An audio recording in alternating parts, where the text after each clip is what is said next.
Facebook বন্ধুরা, আপনাদের কাছে একটা কথা জানাতে চাই। কালো জিরে তো সবাইয়ের ঘরে থাকে, রান্নাঘরে মশলার কাজে লাগে কালো জিরে। দেখুন আমার হাতে এটা কালো জিরে, ঠিক আছে? হ্যাঁ, এটা আমি জলে ভিজাচ্ছি, দেখুন কি হয় কালো জিরের থেকে। এটা সাদা জল, ঠিক আছে? এটা কালো জিরে আমি জলে দিলাম, ঠিক আছে? সবাই রান্নাঘরে কালো জিরে থাকে। কালো জিরে তো একটা ফোড়নের কাজে লাগে, তরকারি ভাজাভুজিতে ফোড়ন দেয় লোকে। আমি দেখাচ্ছি, আপনারা কালো জিরে আর খাওয়ার নাম করবেন না আপনারা, ঠিক আছে?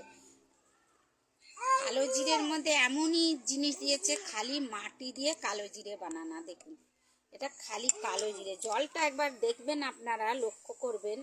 হ্যাঁ, কালো জিরে দেখুন, খালি মাটি। দেখুন, হ্যাঁ, সবার ঘরে ঘরে কালো জিরে থাকে, কিন্তু শাক ভাজায় দেয়, তরকারিতে দেয়, ফোড়নে দেয়, ঠিক আছে? কালো জিরে আর কেউ খাওয়ার নাম করবেন না আপনারা, ঠিক আছে? যদি আমি ভুল কিছু বলে থাকি ক্ষমা করবেন, ঠিক আছে? এটা আমার ফেসবুকে বলা প্রয়োজন ছিল।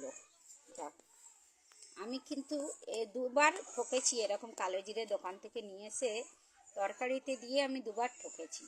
আমি একবার ট্রাই করে দেখলাম যে কেন এরকম হচ্ছে। কালো জিরে তো কালো জিরেই নেই, খালি মাটি। দেখুন বন্ধুরা, কালো জিরে বলে আছে, দেখুন এটা খালি মাটি। দেখুন মাটি জল, এই যে এটা মাটি জল, ঠিক আছে?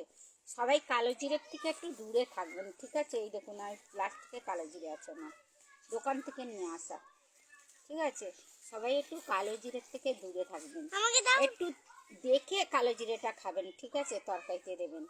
এটা তো আমরা কি খাচ্ছি? বিষ খাচ্ছি। এই মাটিটা খেলে কি আমরা বাঁচবো? জীবনে বাঁচতে পারবো? আপনারা যে যে দেখবেন এই ভিডিওটা, সবাই একটু শেয়ার করবেন, সবার কাছে একটু ছড়িয়ে দেবেন, শেয়ার করবেন, খুব ভালো হবে, খুশি হব। নমস্কার ফেসবুক বন্ধুদের, নমস্কার।